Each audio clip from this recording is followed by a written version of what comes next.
You ready to jump in? All right, let's launch in. Well, it's been a while.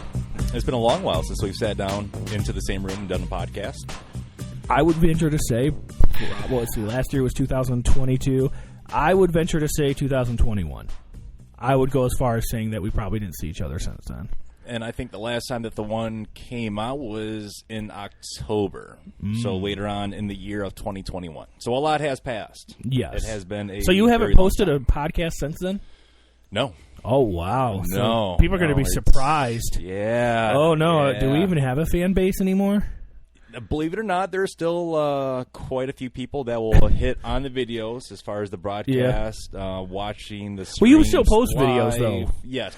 So there is activity. Yeah. This is just the reboot of the podcast. Yeah, so we're sitting about still roughly 4,000 or just under 4,000 people on YouTube. So there still is a decent amount, and it has been a long while. A lot has passed. Yes. Obviously, we have seen the effects of COVID. We've gotten into a war. We're still dealing with the same president. I was working in the newsroom the day Russia invaded Ukraine. Oh, I'm sure that was fucking Oh, my God. We had our whole show ready to go, and then Russia invaded Ukraine, and we threw it all out. Everything changed. Everything changed. Like, literally, 15 minutes before going on the air. We ditched everything. There was just nothing we could run because that was the only thing that mattered at that point. But are you in charge of the writing at that point? I was producing. I was in charge of everything. I was in charge of the writing. I was in charge of what the stories were. I was in charge of the flow. I was in charge of the graphics, the video, all of it.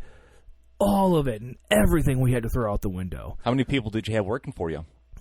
Oh, man. I mean, we were a gutted newsroom, so I would usually have, depending on the day, just because of the number of anchors we had, we only had 2 anchors on my shift. So usually they would be working together, and then they would swap shows because we were still under COVID restrictions, so we didn't do 2 anchor shows at that time. But we would do I think that day I only had 1 anchor. And then I had, I think, 1 reporter, 1 videographer / editor. I had the weatherman, and I might have had the sports guy that day. I don't remember. It wasn't really a packed house that day, though. And I was the only producer on the staff at that time. So I was doing all the shows. I was doing 2 hours of news by myself. Yeah. And then, we had worked hard. We got this whole thing together, and then all of a sudden, we just heard rumblings that Ukraine or Russia was, we heard the rumors. And there were rumors leading up to it, I think, for about a week that it was going to happen. And then we heard rumors that it was going to happen that day. The rumors were coming out. It's going to happen. Russia's going to do their thing. They're going to invade. They're going to do it. And then they did it. And I remember because we had access to cameras through, I think, CNN. I don't remember if it was CNN or not. But we had access to cameras in the cities that Russia was bombing. And you could literally see the bombs in the background going off. So it was crazy. We have had a very crazy year, I guess, in multiple markets, sectors, stocks, video games, movies. Yeah. So what, are we going to talk about the big stuff of 2022 that kind of happened? Let's go or ahead. Leading up to today, some of the stuff we missed that's worth talking about? We're going to pick up on what we have played over the past year. And obviously it could be quite a long conversation. On it's going to be probably played. not. I'll try to condense it. The past year. So obviously the most recent thing I played is Resident Evil 4 Remake. That was the big one. Resident Evil 4, I've always been a Resident Evil fan. Resident Evil 4, I think, is as perfect of a game as you can get. And I was really concerned going into this remake. Did it really need to be done? Can they do it? How do you improve on perfection? You know what I mean? How do you do it? Graphics.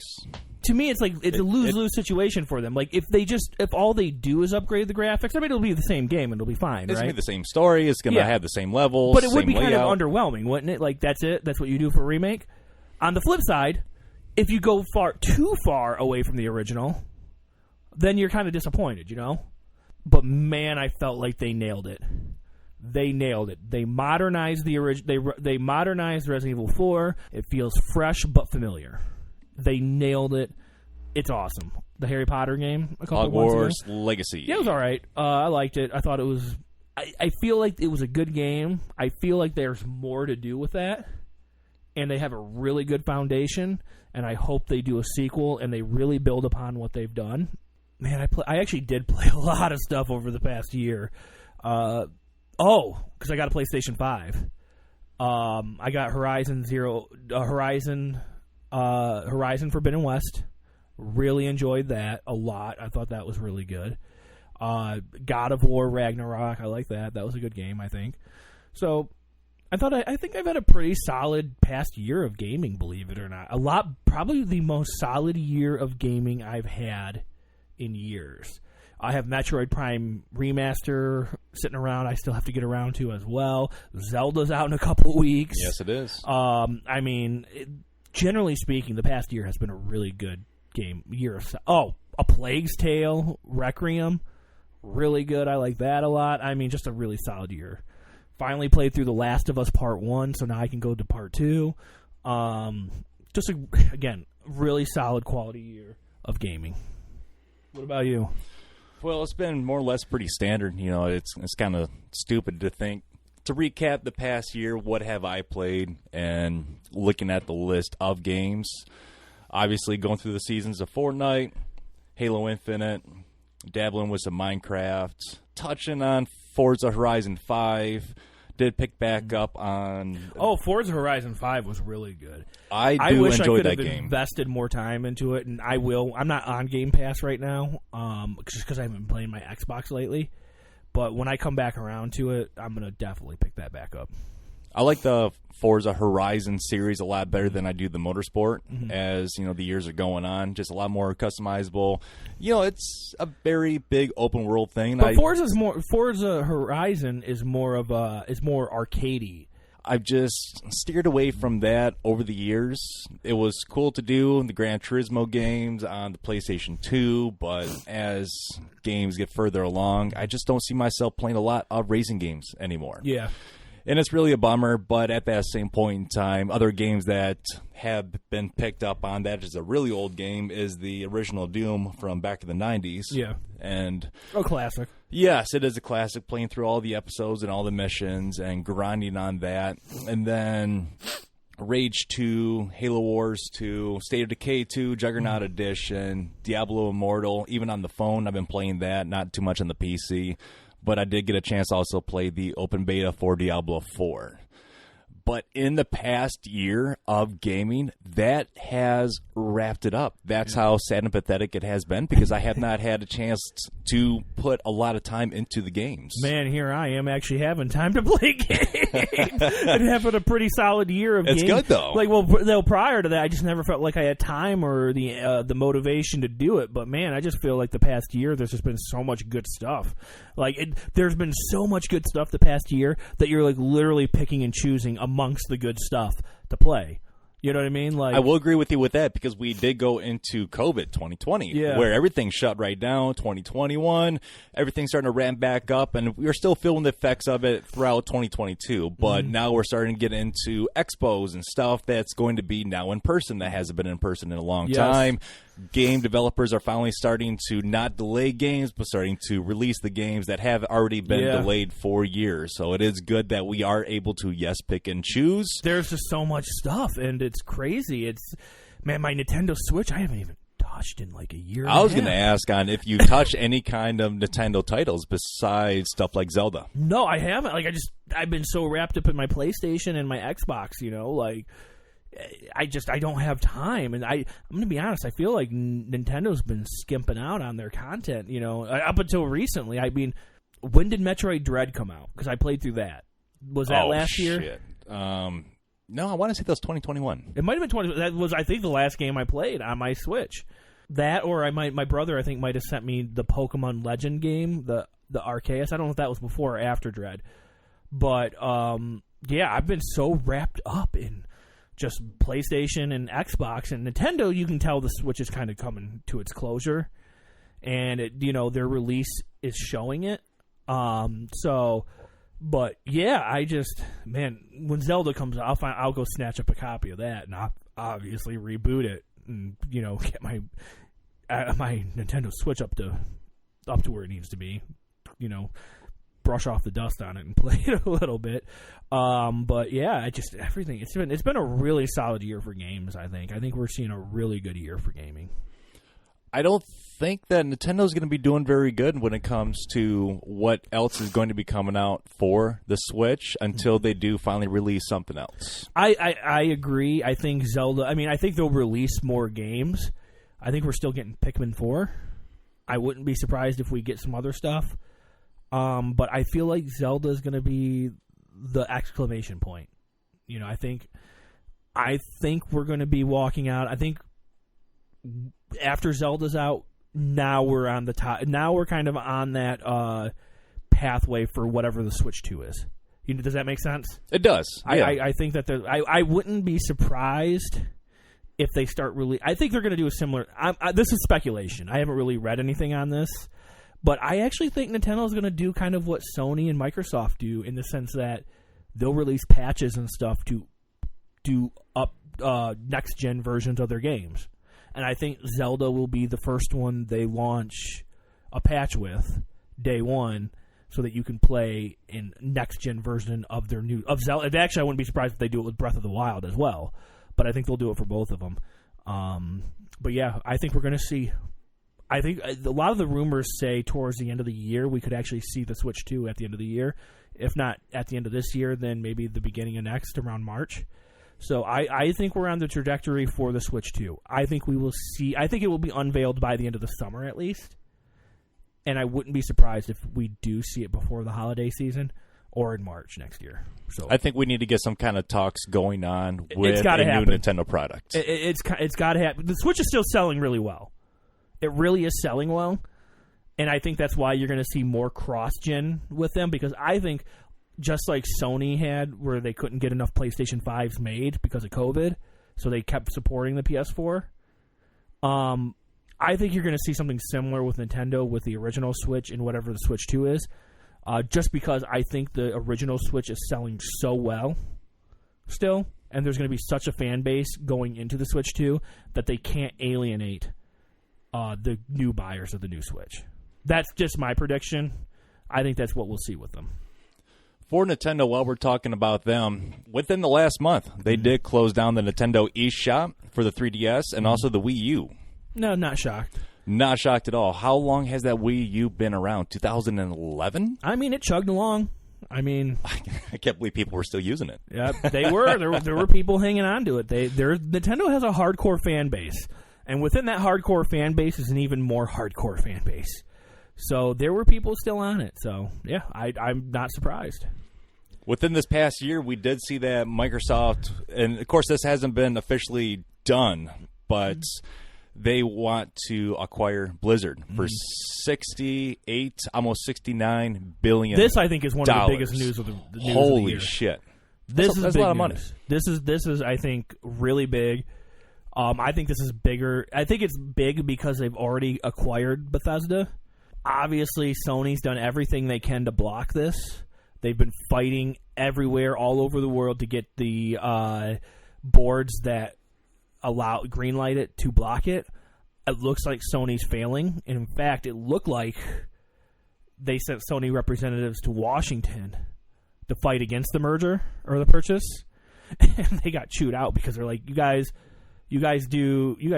practice unfair business practices in Japan that stops Microsoft from being successful there. You know, you guys do what you can to block them anywhere. And they got grilled really bad in Congress. So I know the FTC was suing to block the merger, but I think it goes through. I think Microsoft gets Activision, and I think it's one of the biggest news pieces of the year. Sony did buy Bungie for $3.6 billion. Yeah. Jesus. When it comes to Bungie, how are they doing with Destiny versus how 343 is doing with Halo? You're going to have to tell me that. That's more your realm than it is mine. It seems like Destiny is picking back up. I feel like, and let me just, not to necessarily cut you off before you go into it, I think the issues with Halo and 343 is a bigger issue with Microsoft as a whole and how they handle their studios. I don't know. I've said this before. Microsoft has a project management problem.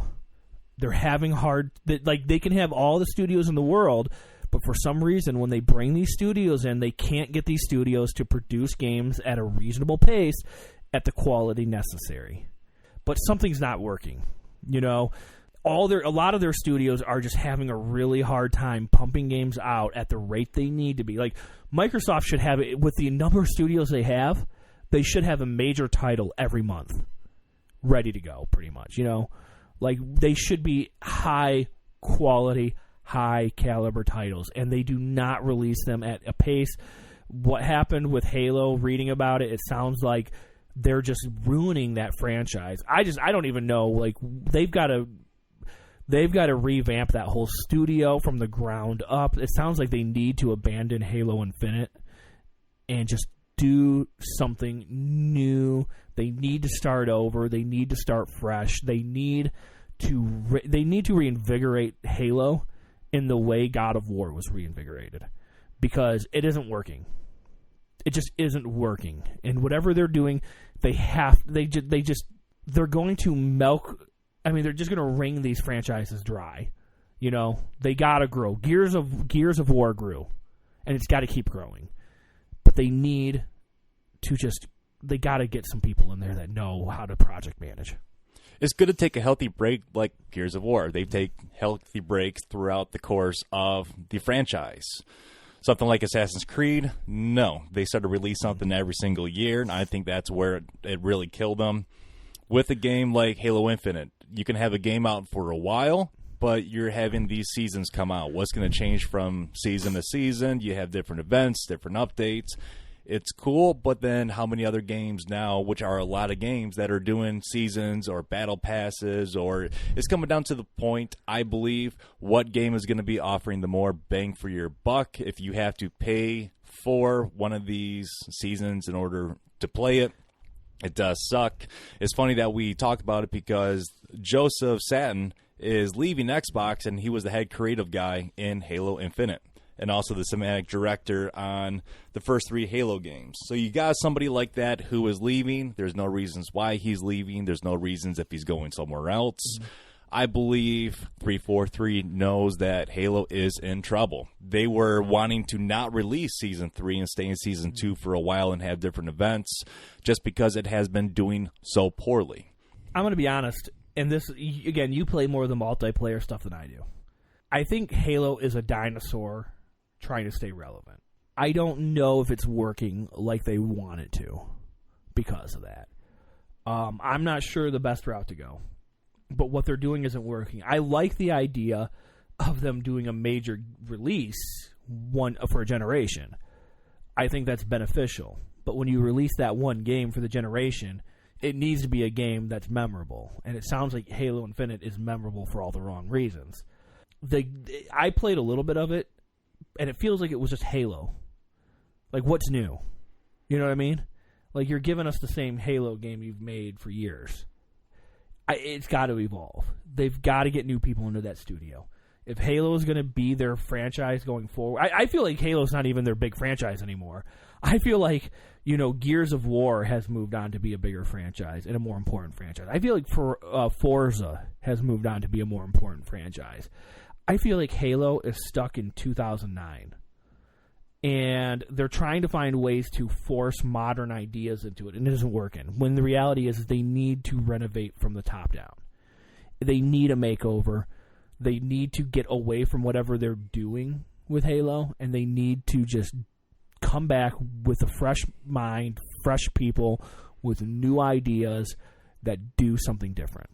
At this point, are you even able to take a game, strip it down to its core? Because it's obvious and apparent that they have tried to adapt everything that other games have done and put it into there, as far as having loadouts, having different customizable characters, sliding, running, that kind of stuff. If you were to take all that stuff out, it would play very simple like it was for the first 3 Halo games.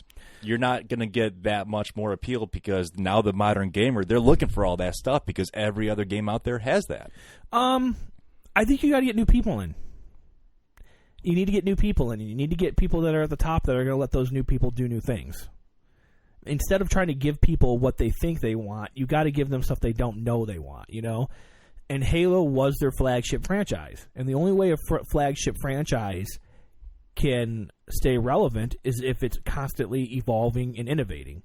This is why we're still talking about Mario all these years. This is why we're still talking about Zelda all these years. It's constantly innovating with new ideas. Constantly. For better or worse. You know, there's been some bad Zelda games, but you still talk about them because they matter. And maybe it's time for them to look at stuff that Nintendo does with each game where it's a different experience. And they need to make Halo a different experience with every game. And instead, they just keep going back to what they've done before because they think it works. Like, it just works. They loved it. They like it. But then the audience moves on. And then when they go back to the well, the audience comes back and they're like, I'm just not into this anymore. Maybe it's not so much as... I mean, I'm sure there's a lot of issues with Halo Infinite, right? But maybe it's not Halo Infinite that's bad, per se. It's just the gamers have moved past it. Like, they've moved on. It's old hat to them. You know what I mean? Like, you can have nostalgia for Halo 1 through 3, but those are games of their time. You know? It's time to move on. It's time to embrace some new ideas.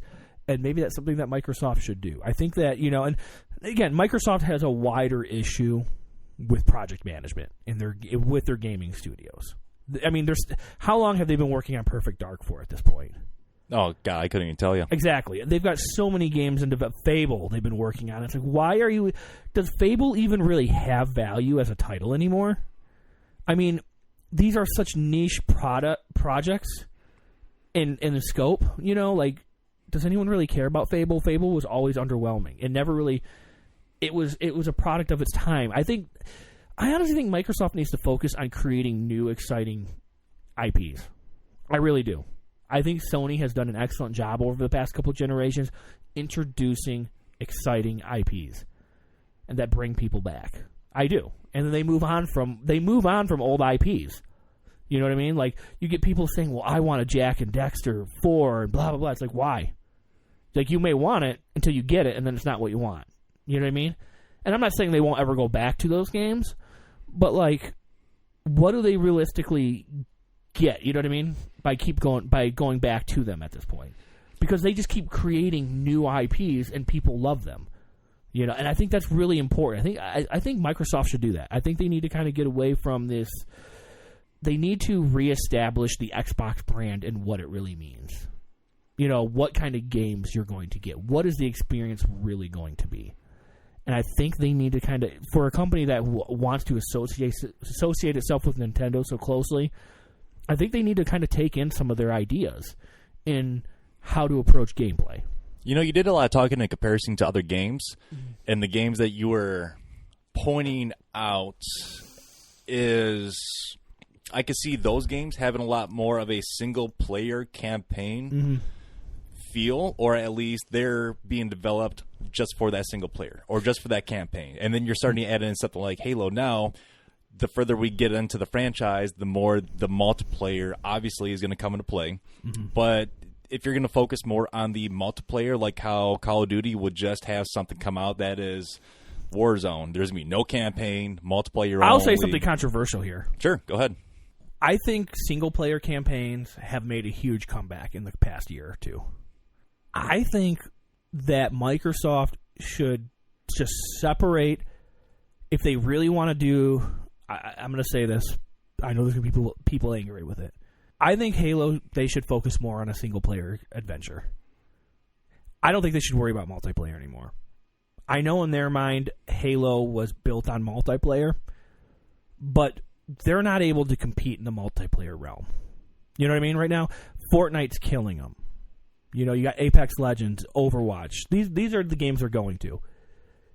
So if I were Microsoft, I would have 343, or any company really, work on just a stellar, single-player, cinematically driven, well-told story with awesome gameplay for Halo.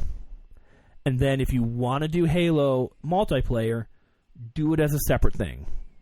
You know, just do a completely separate thing that's not related to the single player. I'm not saying don't take elements from the single player and throw them in there.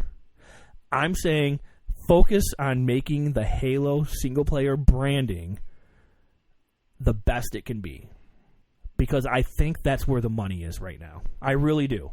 I think there's such an appreciation for stellar single-player experiences right now, and I feel like the market is really cornered on multiplayer modes. Most of these multiplayer modes, most people move on from, you know. And I'm not saying don't do Halo multiplayer. I'm just saying separate them and focus on them as two completely different experiences. Build a Halo game that you can dump a couple 100 hours into and still not be done with the game. That's what I would love, and I think it would be a lot easier for you to keep something like Halo Infinite. It's got a great campaign, very open world. I get it. At a certain point, there's only so much you can collect. There's only so many quests that you can do. There's so many areas that you can explore and complete until there's nothing more to do except find the random enemy here or there. I would love to fully agree with you, but if I fully agree with you, I feel like I'm getting old because I'm not wanting to play the multiplayer, or I don't find the need because I don't want to argue with a 12-year-old just because he ended up wiping the floor with me. But at that same point, yes, I want to have the multiplayer. I want to have incorporated into the same game, but I think if they do release the game with campaign and also multiplayer, I can tell the difference on where they're putting a lot of their time and effort into, and I would have to say that it is with multiplayer with Halo Infinite. I wouldn't want them to release another Halo game, get into another trilogy, and have something that is just with the campaign that has like a hook, line, and sinker feel to where you know that you're wrapped up into this story, you're into this campaign, and you can't wait for the next one. You play the game again just for the replay value with the multiplayer being there as a fun side note to do with your friends, but it's not something that's necessarily going to pull you into that game. But I'm not going to get too much into Halo. I think there's also other game companies out there. PUBG, you're able to keep it going. Fortnite, you're able to keep it going. Call of Duty, you're able to keep it going. Those guys all have some kind of battle royale feel, and Halo does not have that. Maybe Halo is going to jump into some kind of a realm of everybody jumps off of a ship, and they have to survive and to be that lone wolf person or work as a team to be the last Spartan standing at the end of the match. Well, I feel like Microsoft, and this has been a Microsoft issue since the first Xbox, they've always been followers. They always want to do what everyone else is doing, and they think, well, we're Microsoft. We're going to do what they're doing. We're going to do it better. And then they dump a bunch of money into it. They dump a bunch of resources in it, and then they do it, and then it's never better. I think they're doing great with the Game Pass. The Game Pass Ultimate, I think that's where they're at the top notch for that marketplace. They're doing great. Let's be up front. Game Pass is the first time I feel Microsoft has really led in the gaming industry. I've done nothing but praise it. They've gone all in. I can pay a monthly fee. I can get as many games as I want. It's fantastic. It's something I've wanted for years, and I bitched about on this podcast for years. It's like having GameFly or having a Blockbuster, but it's instant service, instant gratification, and for the amount that you pay monthly, you still get a lot of A-title games. But, I mean, let's be upfront here, though. Their games have always been derivative of other people's games. Then who's the pioneer? It's very hard to pinpoint an actual person. I think each company has their own niche or something that they're good to be known for. Well, no. They have their own niche, but I mean, like, you can't argue that when Nintendo releases a big game, it's a showstopper. You know, when Sony releases a big game right now, they're on a roll. You know what I mean? They are creating quality products and their games that are now becoming event titles. When God of War Ragnarok released, everyone had to play it. You know, even I never played the original God of War games. I played obviously the PlayStation 4 one, and I love them. I mean, I would never go back and play the beat 'em up version. You know, that just wasn't my style. But this new one, they've taken it to a new level. I'm involved in it. I liked it. I like the world they create. I like the story they're telling. I like the characters they're putting into it. So I went out and got Ragnarok. I wanted to further that story. Sony has found, you're right. I get where you're coming from. There's a niche, or they found their voice. Sony has found a voice. It's working. People are coming back for it, and they've applied that voice to Uncharted, God of War, Horizon, Spider-Man, and they just keep going. It's resonating, and they're going to keep coming back. Halo, I mean, Microsoft, I feel like their voice is, we got Game Pass. And you can play our games on there, which is awesome. I praise Game Pass. but I want to see them do more. Like, I just want to see them find a voice with their games themselves. That's what I'd like to see. I think they need to find a voice in a direction, and they need to find a way to make, like, a Nintendo game when you see it. You know a Sony game when you see it. I don't feel like you know a Microsoft game when you see it. It feels like with Nintendo and Sony, the games that come out that are exclusives, you want to go out and buy a $500 console just to play that fucking game. Yes. Does Xbox for me have that pull of all the new Forza's coming out or the new Halo's coming out?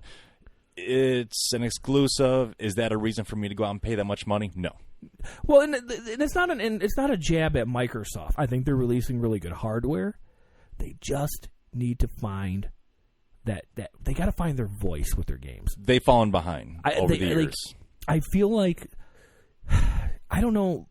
I feel like they kind of started to find their voice with the Xbox 360, but once Sony picked up with the PS3, that's when I think that Sony games became Sony games, like with the release of Uncharted. I think Microsoft kind of got knocked off the rocker a bit by the end of that generation. And then I think the Xbox One, they just never really picked it back up. I think they need to decide, what is a Microsoft game going to be going forward? And I'm hoping they find it. I really do. I hope they find it. I think for them, they really got to start breaking away from your Halos and even Gears of War. You know what I mean? I like Gears of War 5 a lot. I like the series. And I think they've done a really good job at evolving the series. And I'd like to see them keep evolving the series. But I think they got to find fresh blood, fresh ideas. And I think that's what they should do going forward. Just fresh. Get away from Fable. Get away from Perfect Dark. Get away from a lot of these older IPs. I'm not saying that you can't go back to them. But just start thinking new. You know, I do think that, there is a market to go in and do a Banjo-Kazooie game. But, like, when you do it, make it matter. Like when Nintendo does Mario. So that's what I think. Between 2021 and 2022, I was reading an article. It's only dropped 4%, the entire gaming industry. Yeah. So it's not like people aren't playing games. Yeah, no, they're playing. Exactly. So there still is a pull for it. Again, we still are at the end of the coattails of COVID. So we're starting to see a lot of these games that are finally being released, and thank God. But we need to see a lot going on from these companies for the next couple of years, the next 5 or 10 years, on what's going to be happening. Yeah. Are we still going to have a Nintendo, Sony, and Microsoft in the next 10 to 20 years? I think so. I think so, too, but we need to ask ourselves on, is somebody going to acquire them, or are they going to be the ones acquiring others to where we're now going to have like a Samsung and an Apple battle? Well, I think you're going to see Sony make some major acquisitions. Microsoft obviously will continue to do so. Nintendo won't. They don't care. They do their own thing and they move on. I think it's going to be interesting. I think Nintendo's always the more interesting one to see where they are in 10 years because they always buck industry trends. But, yeah, I do think we're going to see Sony and Microsoft continue to snatch up developers. I wouldn't be surprised if you start to see like your Capcoms and your Segas buy more stuff over the coming years to expand. I think we could see Apple come in.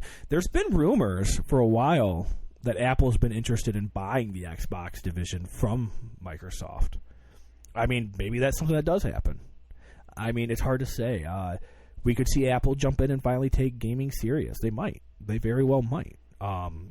Especially with cloud gaming becoming a thing. They very well might come in and do that stuff. So it'll be interesting to see, I think, in 10 years where we are. I know they have Apple Arcade. Mm-hmm. They need to be careful on how they do that because Google tried to do that with the Stadia, and that thing shit the bed. Well, I mean, it filled this diaper. Shit was flowing all over the place. And they're not the same thing. Google took an honest attempt at getting into real gaming. Apple Arcade is just more for, mobile games that are quick and easy to pick up. They're not really challenging. They're just kind of fun distractions. And they seem to be okay with it. I think they view it as more of a thing that they offer as part of their ecosystem that you sign up for. I'm willing to bet you a lot of people don't even use it. I have it on my phone just because it's part of my subscription. And I think the only game I've downloaded recently was Solitaire. So, I mean, they're just little games. They're not like really hard-driven games. They might have a couple games on there that are a little bit more oriented for gamers, but these are more for just casual people who pick up and play around on little games. Let's go ahead and recap for the rest of 2022 that we have here. The Entertainment Software Association announced that E3 for last year and also this year have both been canceled for in-person and online. IMAX closes the deal with the Game Awards to have the Games Festival in certain theaters. So that's going across the United States, Canada, United Kingdom. Electronic Arts formally withdrew its license from the FIFA franchise for nearly 30 years. They are no longer in partnership together. And QuakeCon is going to be held as a virtual event for last year. This year it's going to be an in-person event, so that's going to be nice. Big one for me last year that we did have almost an hour leaked footage of the new Grand Theft Auto game. So it's cool that we did have that. We do have that coming out, but Grand Theft Auto 5, when that was in the works, you're talking, 4 or 5 years of that game being worked on before it was actually being released. So who the hell knows when we're actually going to be seeing it. Two notable deaths that we did have was Kevin Conroy was the best-known voice actor of Batman. He passed away at the age of 66, and somebody who we got a chance to interview and talk with on the side and become pen pals with was Jason David Frank. He passed away 49 years old, and he was the original Green and White Ranger in the Power Ranger franchise. Oh, piggybacking off Conroy, the Suicide Squad game got pushed back to February 24. Yes, it did. Elon Musk did complete the deal to buy Twitter for $44 billion. And that pretty much wraps up the video game portion of last year. We'll get to that in a second, but we'll talk about movies. Yeah, do a quick rundown of movies here. Yep, quick rundown of movies of last year. So the highest one that we had, which has come to no surprise, was Avatar: The Way of the Water, $2.3 billion fucking dollars. Yeah. I don't Crazy. think that wasn't the biggest hit of last year, was it? That was the biggest hit of last was it? year. We had Top Gun Maverick underneath that, then Jurassic World. It's weird because it didn't make that money until this year. That's why I'm wondering. Like, it kind of slipped my mind. Yeah, because it didn't come out until December. And the top 10 movies, Disney did have 4 of them. Universal had 3 of them. Paramount was there, and also Warner Brothers. I think the big news right now in movies is Mario Brothers. I did get a chance to see it. Did you? What'd you think of it? Okay, so this is a person that grew up with Mario, Nintendo, Super Nintendo.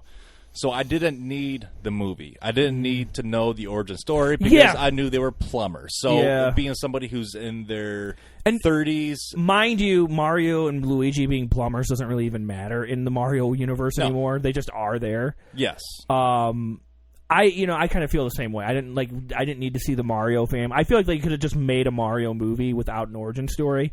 But my guess is that that's kind of an exec thing where they probably... I know Nintendo is heavily involved, but they're probably saying, no, we need to show where they come from because this is Mario. And in fairness, I believe early on they come from Brooklyn and stuff. So, I mean, I think that's all stuff that's kind of part of the Mario lore.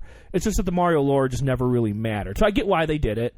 I can get why they did it, too, because they're going to have more. Kids probably adapted to it better than maybe we did because, we grew up with it and Mario just was Mario. You just played Mario, and kids probably adapted to the idea that there's a backstory more than we did because they don't have that years of connection. I thought it was okay. I didn't love it. I think it could have had a little bit more meat on the bone. I think we could have had a little bit more out of it. It was fun. It looked like Mario. I think I maybe was distracted by the fact that the voices were celebrity voices. I think they could have. I think they could have gotten. Although I will say, what's her face? The girl that actress that plays Peach, I think she was great. I think, man, I wish they could get her to do Peach's voice for the games because she was really good. I mean, I would have kept her, but I think they could have done the original Mario voice for Mario, had him tone it down a bit. Not that Pratt was bad. I thought Toad was fine, but like Jack Black, I felt like I was watching Jack Black as Bowser, and that's kind of what happens when you get celebrity voices. You feel like you're watching the celebrities. I feel like they could have gone with that, and I think the movie would have been just as successful. But it's fine. It's fine. I don't think it really betrayed Mario lore in any way. I think it was fine. I like the inclusion of Donkey Kong, and I like the Should we? I don't want to go too much into spoilers, but it was Mario. It had the Mario. Yeah. All the characters look like Mario. They didn't look like some alternate version of Mario. It didn't look like the first version of Sonic the Hedgehog that we saw before that they re-rendered and redid it. Thank God. No, they look like Mario. Yes. You know, the world looks like Mario. Everything was Mario. They have a lot more stuff that they can. A lot more stuff they can pull from. And the Mario movie, I think the big news is just how successful it's been. This weekend, the second weekend, it's looking that the high-end expectations for box office, $90 million. At the time of this recording. It could be less. It probably will be less. Right now, they're at $531 million. Yes.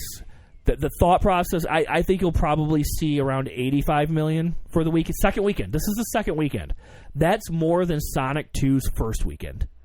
That is huge. Mario will be a billion-dollar movie, and it might be the only billion-dollar movie this year. It's huge. This is huge. This is the result of Nintendo being very specific with its IPs for decades.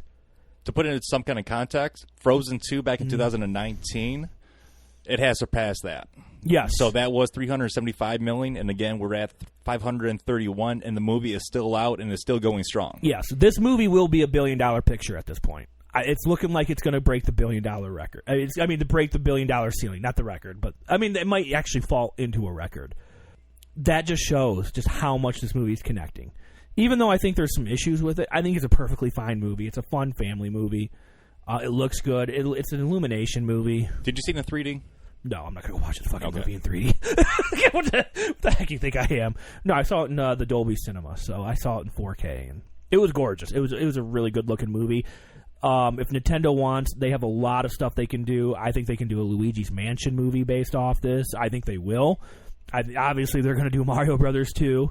I think they could do a Peach, because they did a Peach game, Super Peach or whatever.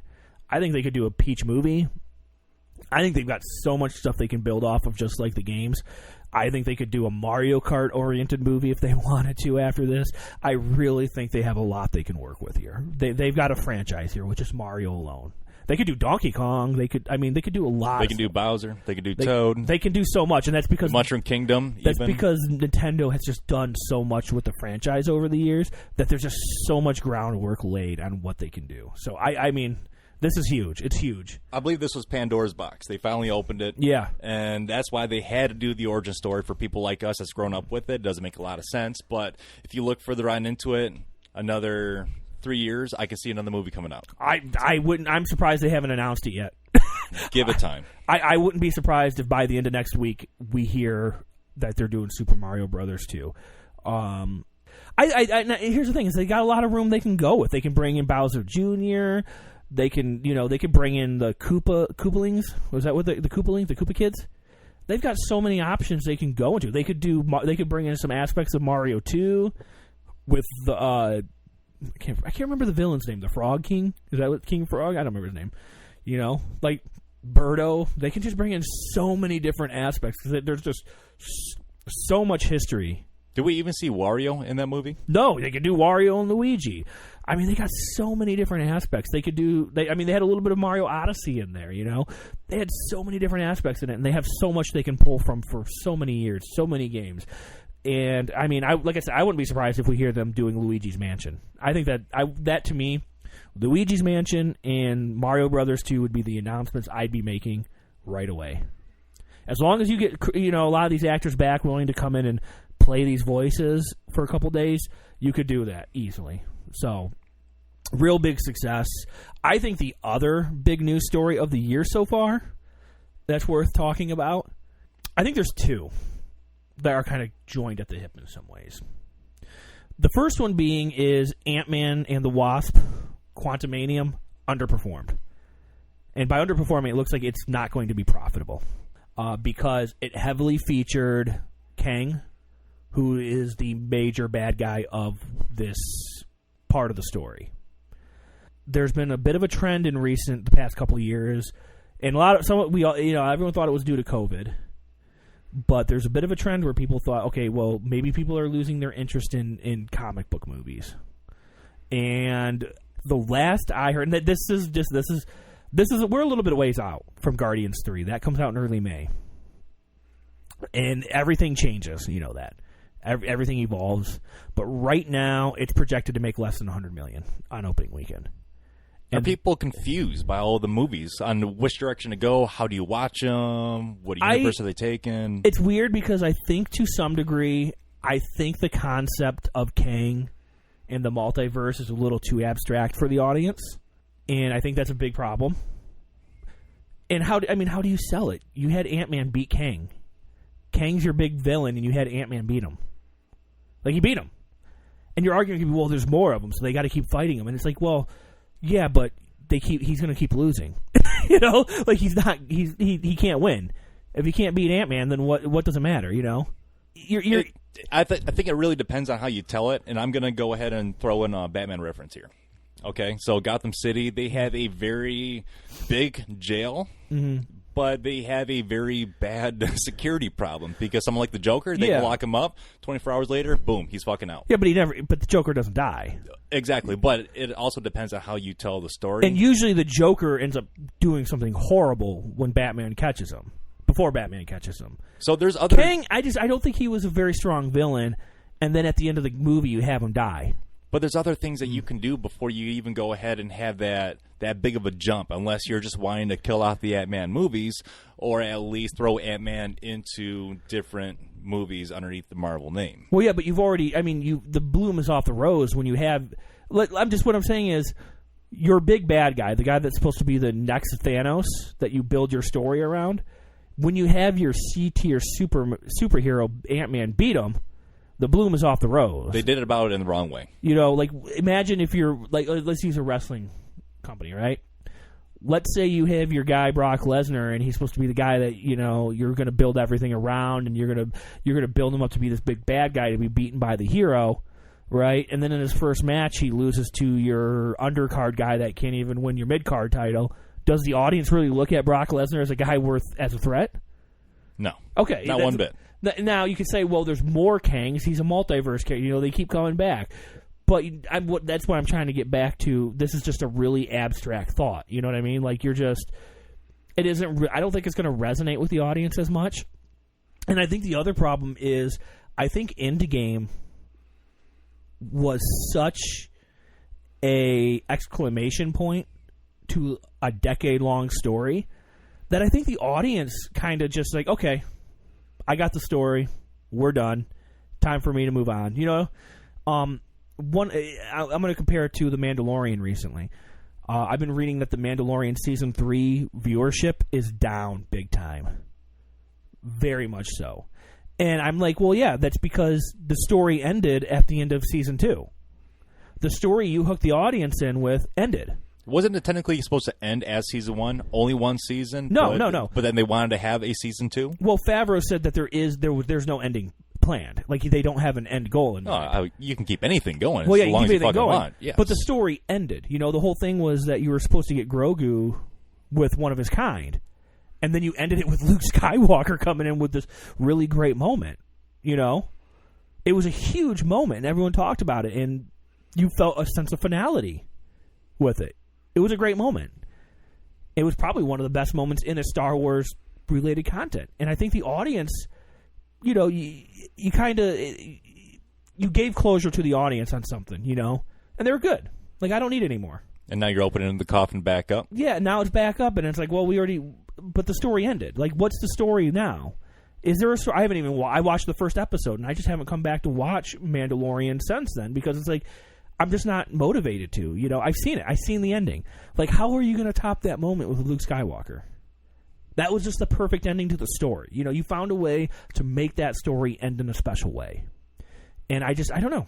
I don't really have an interest in... I'm going to probably get around to watching it eventually, but I'm not compelled to watch it weekly. Now, see, I said the same thing about Halo when that came out on HBO. And I sat on the couch and I went into this knowing that I've played the Halo games. I've read the Halo books, so I'm well into this franchise. Mm-hmm. I was hoping by the end of the season to see Master Chief's face, or at least at some point leading up to it, like how they would end the first Halo game.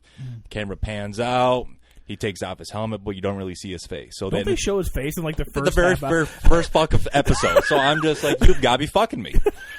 I still have yet to see the goddamn guy's face, and I've been playing this game for over 10 fucking years. And then to go ahead and, you know, it's like I blew my load first episode. But no, I didn't even do that because I was so disappointed that I've had this anticipation going on, thinking it's like Liam Neeson or Chuck Norris or somebody that's doing this. But no, they go ahead and they take his helmet off right there, and the person I was watching it with, I looked over at her. I said, "You gotta be fucking kidding me! You gotta be kidding me!" I actually did try to give the Halo show a try, and I'm not a Halo person. You know that. I don't know anything about Halo lore. I don't know anything about if they showed his face on the game or not.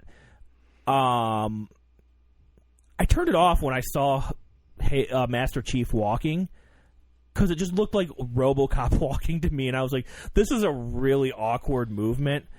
And it really threw me off. Like, just, I didn't believe he existed in that world. Does it, you know what I mean? Like, that world didn't, I couldn't suspend my disbelief watching that. I agree with what you're saying. Like, growing up watching the cinematics and the animation and everything, being a video game and then having an actual person wear a suit, it's got to be really uncomfortable. But I think even with the suit design itself, the proportions were off. And for me, Master Chief is like this larger than life person. He's very tall. He's fucking huge. And I lost a lot of that appeal when the helmet came off. And it was more towards the end of the first episode. I haven't even picked up the second episode. I haven't even picked up the franchise. I haven't picked back up anything to do with it just because I'm so disappointed. I will say this, and I think that this was probably the better way to maybe approach this show, was in the intro where they're slaughtering the people or whatever. And they're hoping for a savior, and then they bring in Master Chief. Although I really thought the whole action scene was really cheesy. Ultimately, it felt like low budget stuff to me. I kind of like the idea that Master Chief was treated as a myth more so than anything else. And I think maybe that's the route they should have gone, where Master Chief weaves in and out, and they had some human characters they follow, and he kind of shows up at times as a myth. That way you kind of keep the mythology of Master Chief intact. But I watched it, and the moment he started walking around on in the ship after that scene, I was like, this is stupid. I'm out of this. I can't connect to this. Actually, to be honest with you, I thought that would be a good way to like handle a Batman show. And I'm not really, I'm not big on the Batman, the recent movie. I'm not really that interested in the Penguin show. But I think it would be cool if they can get Robert Pattinson in. And he's only in the suit, and the only time you see him is in the suit. And you only see him here and there. That way you can kind of just keep that mythology of the Batman from the villains or from the police perspective. Because they don't know who he is, They just know he's a guy in this bat suit, I think that would be like a really cool approach, just dealing with Batman. And actually, I want to kind of talk about that because we're going to have to wrap up here soon. The other big news, I think, and I think it's going to be interesting to see the ramifications of this, is James Gunn took over DC Studios as the co-CEO. So James Gunn and Peter Safran are running DC Studios, and James Gunn seems to be doing his best to just reboot the thing. It looks like there's going to be a reboot for the most part. It looks like they're going to use the upcoming Flash movie as the jumping-off point for a reboot. James Gunn is writing and directing the new Superman movie. There's going to be a brand new Batman that's unrelated to the Pattinson Batman. He unveiled it, had some really good stuff in there. I think it's going to be interesting. I'm a James Gunn fan. I like what James Gunn does. I like his sensibilities. So I'm curious to see what he does.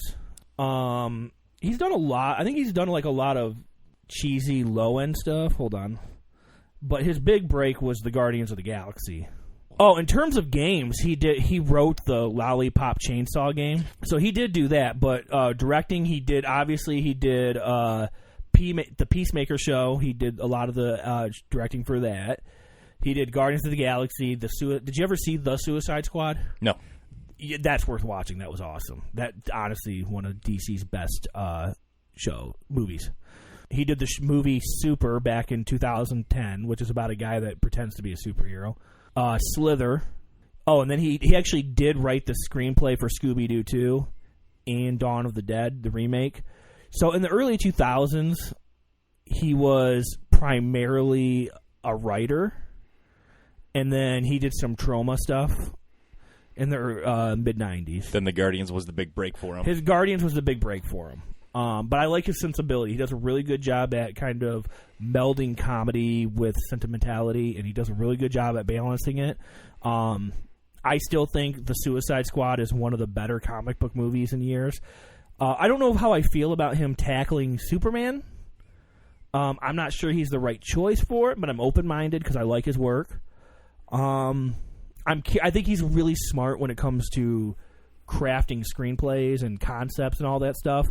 He did a great job on the Peacemaker show, which is another show worth watching if you haven't watched it yet.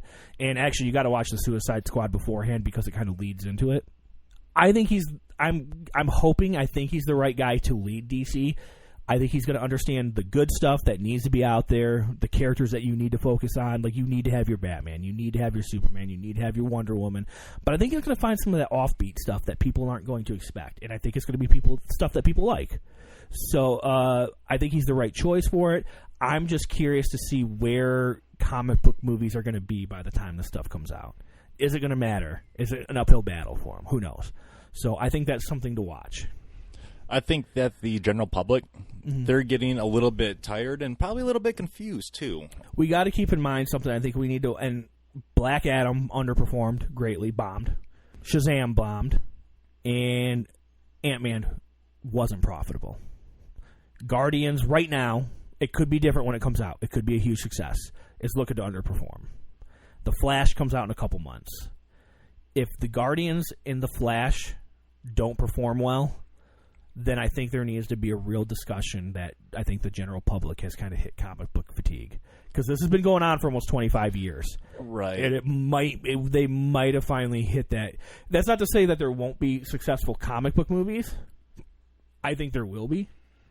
It's just that it'll be your Spider-Man and your Batman movies that are successful. It isn't going to be your D-list characters that no one's ever heard of. You know what I mean? Your hardcore comic book people that have read these comic books and been in the universes on paper for years, they're always going to go out and see the stuff. They're always going to support it. But your everyday people that might not know much besides just the names, they're not going to know much besides your Batmans, your Spider-Mans, and they'll your go Supermans. see them. Yeah, they will go see them. They will, but you're not going to be able to do your Guardians anymore as a big, out of the blue and hope they become big hits. It's going to be interesting. I think, we need to have this conversation again at the end of the summer and see where these movies end up at performance-wise. Well, let's hope that the next time we sit down and record, it's not at the end of the summer. Let's hope it's well before that. Yeah, let's hope. It has been a long while, so thank you, everybody, for listening out there. It has been number 309, and do you have anything, Ricky, that you want to say before we send off? All right, everybody, take care. Thank you for listening.